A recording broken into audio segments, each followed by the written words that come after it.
সব হাসপাতালগুলোকে এম্পাওয়ার করে দাও এবং বাধ্যতামূলক করো, সন্তান জন্ম হলে তোমাকে এনআইডি সবকিছু রেডি করে দিতে হবে। বাংলাদেশে যত পয়লা জানুয়ারিতে জন্মগ্রহণ করে পৃথিবীর কোনো দেশে এত জন্মগ্রহণ করে।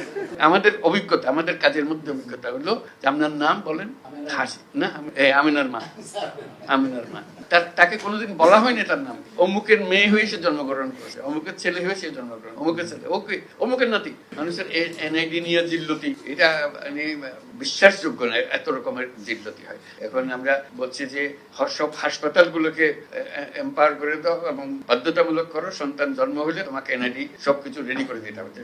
জন্ম সনদ তাকে ওখানে দিয়ে দিতে হবে, সার্টিফিকেট দিতে হবে, অমুক তারিখে এই হাসপাতালে এটা হয়েছে। তাই যারা আছে তাদেরকে বলতে হবে যে তোমাকে এই কাজটা করে দিতে হবে, এটা তোমার বাধ্যতামূলক। তা না হলে ওই 60 বছর বয়সে বলে জিজ্ঞেস করে আমার জন্ম তারিখ, বলে আমার তো জন্ম তারিখ কিন্তু জানি না, তো দাও একটা বসে কত বয়স, কত 60-70 কিছু একটা হবে।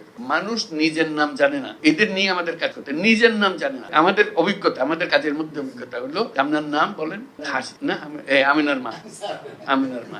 তাকে কোনোদিন বলা হয়নি তার নাম অমুকের মেয়ে হয়ে সে জন্মগ্রহণ করেছে, অমুকের ছেলে হয়ে সে জন্মগ্রহণ, অমুকের ছেলে ওকে অমুকের নাতি, তারপরে হলো অমুকের মা, তারপরে হলো অমুকের শাশুড়ি, ইত্যাদি ইত্যাদি। কাজে নাম তার নাই, কাজে তাকে নাম দেওয়া, তারিখ স্থাপন করা।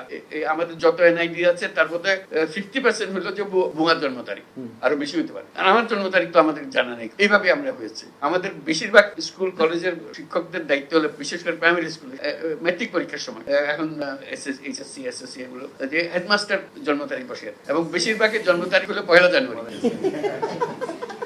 বাংলাদেশে যত পয়লা জানুয়ারিতে জন্মগ্রহণ করে পৃথিবীর কোনো দেশে এত জন্মগ্রহণ দিতে হবে। তো এত পয়লা জানুয়ারিতে এত তোমরা প্ল্যান করে রাখো 1 জানুয়ারি।